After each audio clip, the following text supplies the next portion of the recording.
Ladies and gentlemen, I am SidAlpha. Once again, we have yet another game developer who has engaged in lies, extortion, and the abuse of the DMCA system in order to silence critique against their game.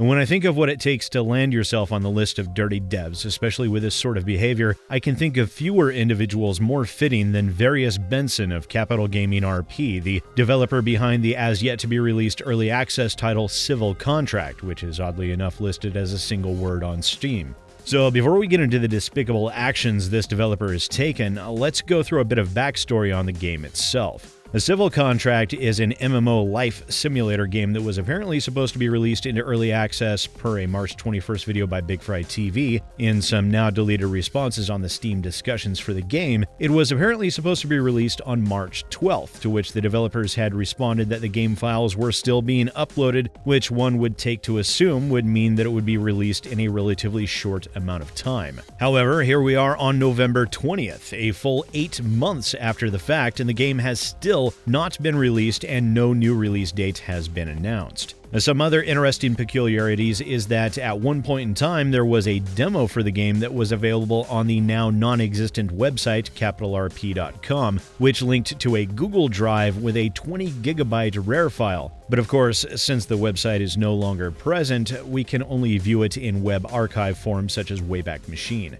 Now, this is a problem in and of itself, as the game apparently requires a third-party account that is only configured at capitalrp.com. This tells me that the game and its development has been met with severe issues up to this point. If they can't even keep the website going, which is a required component to even be able to log into the game. And this is most likely due to its unsuccessful Kickstarter backing in July of 2018, where it had only met $1,386 of its $17,000 goal. Actually, it was a $25,000 goal, but that was in Australian dollars. However, what is more interesting on that front is Varius Benson has attempted to run a Kickstarter campaign for this game not once, but 3 times, with the second one concluding on August 4th of this year, where they had apparently set a $100,000 goal. Deciding this was too ambitious, with the relatively small amount of money pledged, to decrease that amount to $15,000 Australian, and still it did not even meet 10% of its funding goal.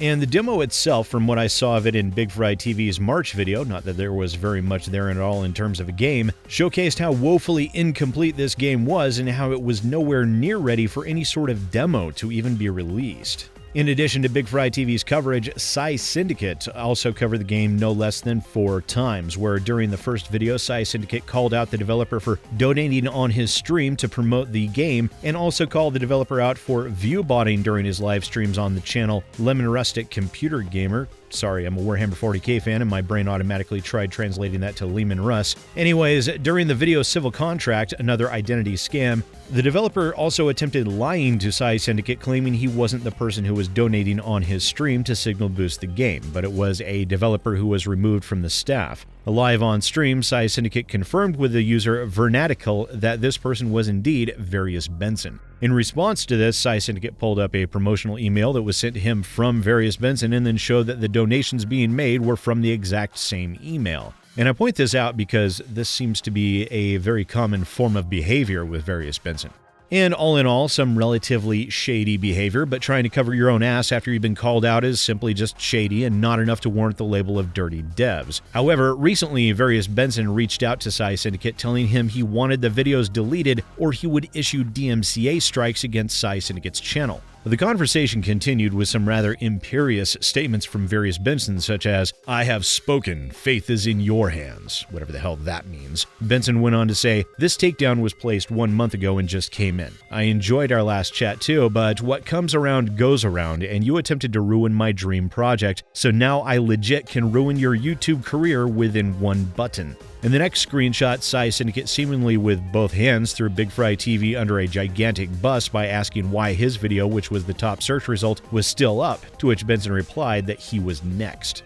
On to the next screenshot, where Benson stated that he had 48 hours to contact BigFry to remove his videos as well, or he would file DMCA takedowns on those videos, and also stated that the videos breached copyright, which they didn't, and stated that the videos were bad for his reputation due to them being the first thing people see when searching for his game, which is, to my mind, the real reason for this little attempt at holding people's channels hostage.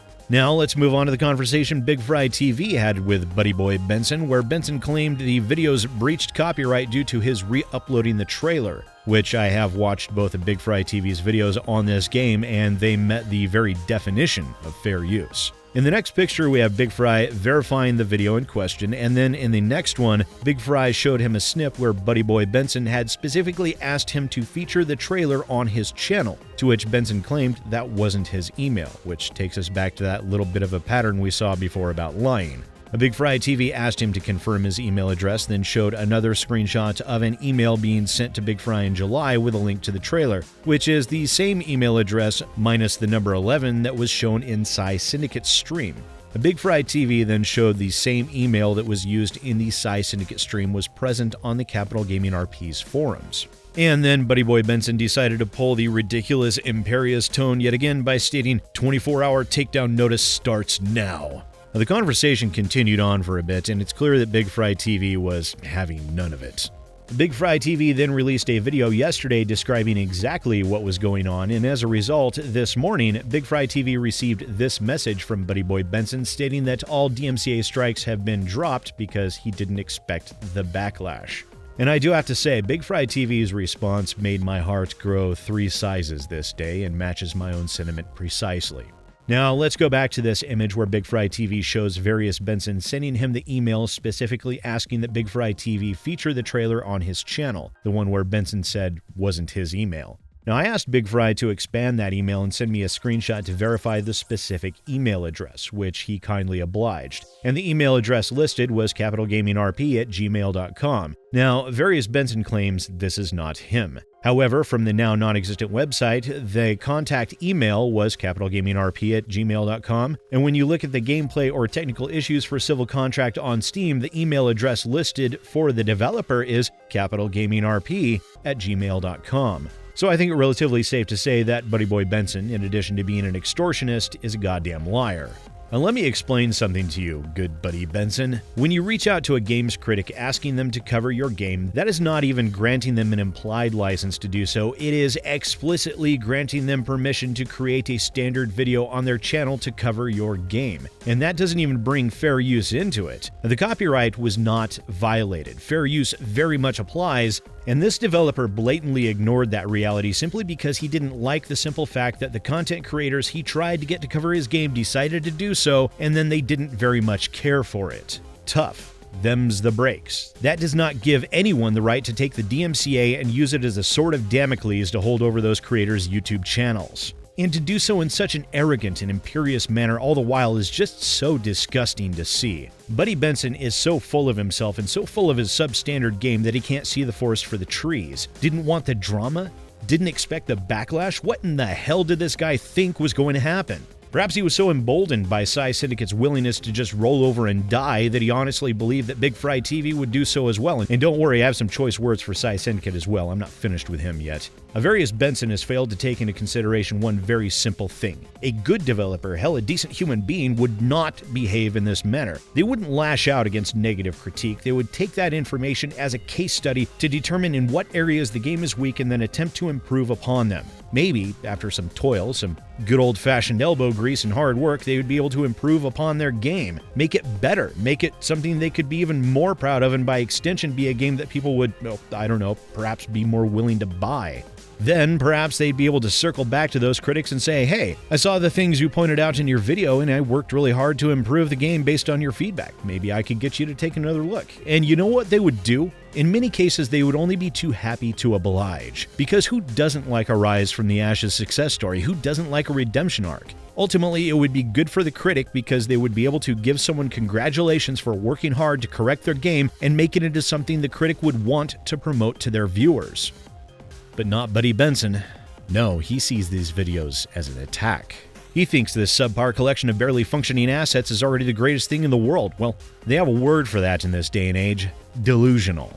Instead of working, instead of improving, Varius Benson decided it would be far more beneficial to simply threaten to destroy the livelihoods of not one but 2 content creators if they didn't bend to the will of his precious bruised ego. Meanwhile, his game has missed not 1 but 2 release dates, and the very site that is apparently required for people to even be able to access the game has been taken down. Actually, I want to circle back to PsiSyndicate real quick if I may. Now, I've spoken with a man in the past, and the conversation was actually pretty good. Despite his actions in the past during the whole CSGO gambling nonsense, he seemed somewhat genuine about correcting for past mistakes. Now, only to throw BigfryTV to the wolves at the nearest opportunity in order to deflect from the issue he was currently facing? You coward. How dare you? Not to mention he was ready to simply submit to the delusional developer and take his videos down, which would have only emboldened him to employ similar tactics against other creators in the future. Now, the only person in this scenario to act with any strength of character, the only person with a functioning spine here was BigfryTV, because he knows that you do not make spurious use of the DMCA system to silence critique. It never ends well, plus fuck you for threatening to terminate 2 channels because you didn't like what they had to say, Benson. Varius Benson is little more than an imperious worm. His game is garbage, and not only has he more than earned his spot on the list of dirty devs, he has also earned himself a front row seat to watch what happens with the Streisand effect that he himself created. Once again, ladies and gentlemen, I am SidAlpha. I'll see you next time.